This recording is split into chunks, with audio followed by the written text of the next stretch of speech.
जय हिंद दोस्तों। आपके अपने परिवार द शिवा एकेडमी में मैं आप सभी का स्वागत करता हूं। दोस्तों, बिहार शिक्षक भर्ती 2.0 से संबंधित मैं टॉप 100 बिहार स्पेशल लेकर आया हूं, जिसका पार्ट 1 हो चुका है। आज पार्ट 2 है। यदि आपने पार्ट 1 को अभी तक नहीं देखा है तो जाकर पार्ट 1 को ज़रूर देख लें। और यदि आप हमारे चैनल पे नए हैं मेरे दोस्तों, तो मेरे चैनल को सब्सक्राइब करें, बेल आइकन की घंटी को प्रेस करें तथा हमारे इस सेशन को ज़्यादा से ज़्यादा शेयर करें।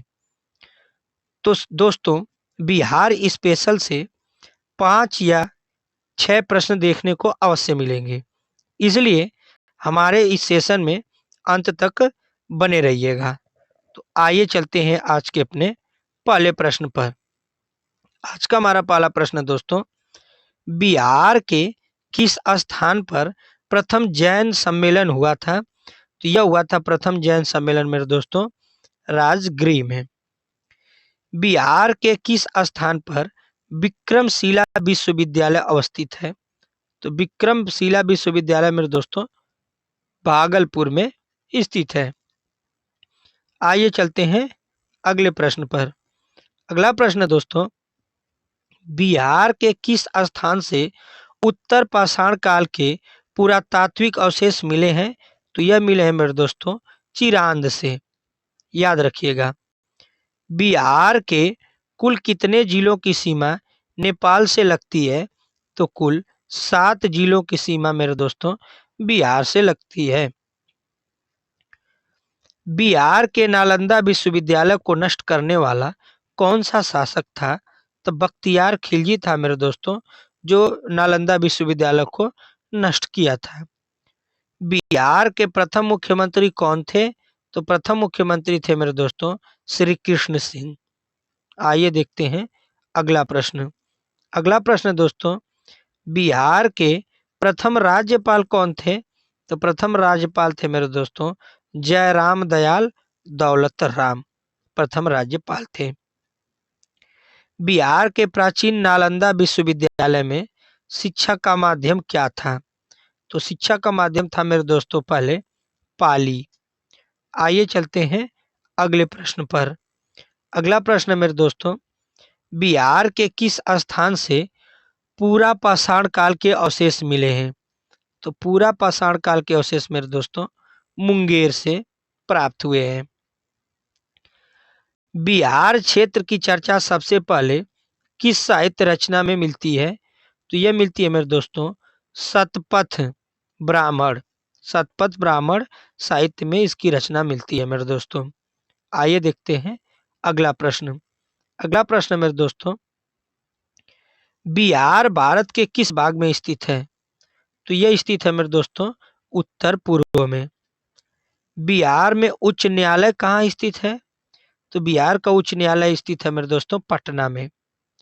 बिहार में कहाँ के मानसून से वर्षा होती है?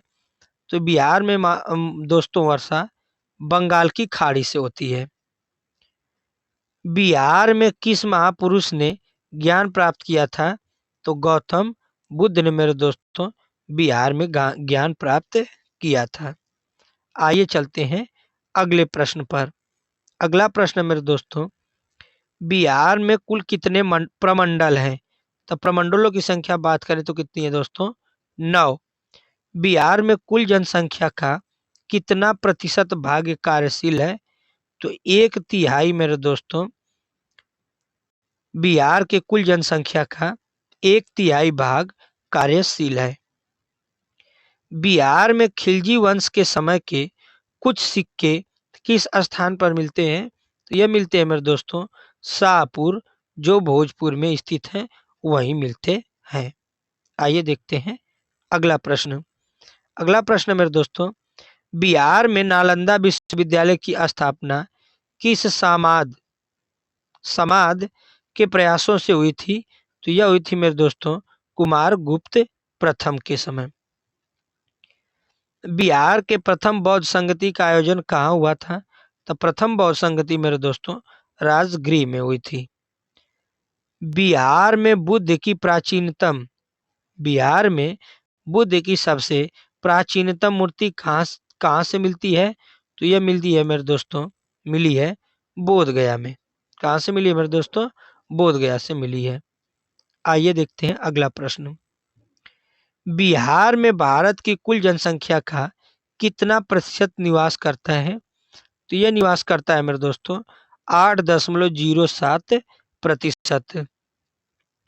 बिहार में मानसून का प्रवेश कब होता है? तो यह प्रवेश होता है मेरे दोस्तों 9 से 10 जून के बीच। बिहार में वर्तमान में 38 जिले हैं। झारखंड राज्य बनने से पहले बिहार में कितने जिले थे? तो उस समय बिहार में जिले थे मेरे दोस्तों 54। आइए चलते हैं अगले प्रश्न पर।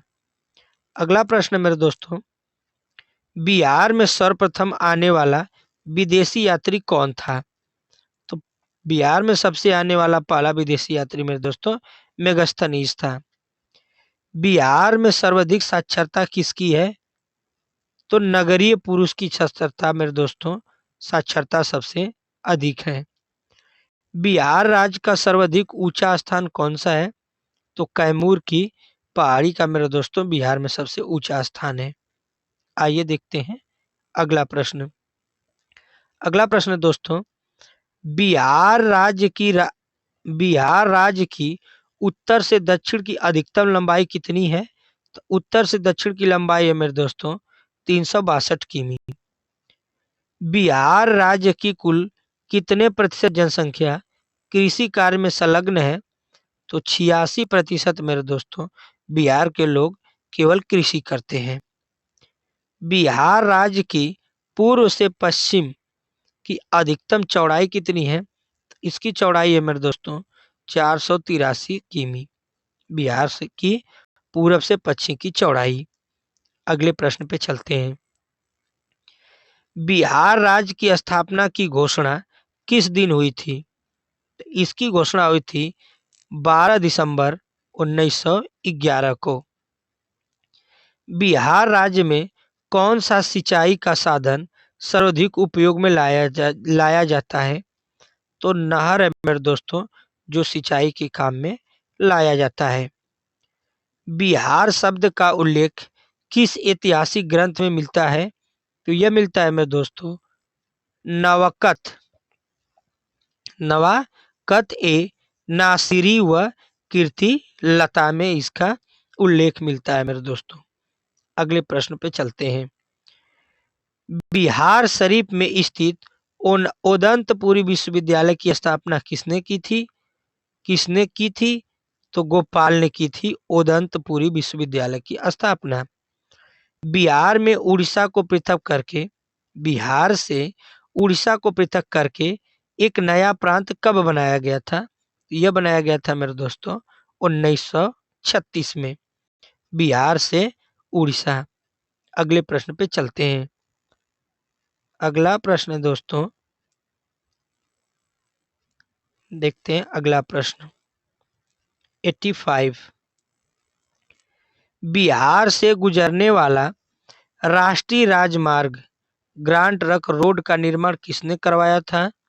तो ग्रांड ट्रक रोड का निर्माण मेरे दोस्तों शेरशाह सूरी ने कराया था। बिहार से झारखंड का विभाजन किस दिन हुआ? तो बिहार से झारखंड मेरे दोस्तों 15 नवंबर 2000 को अलग हुआ।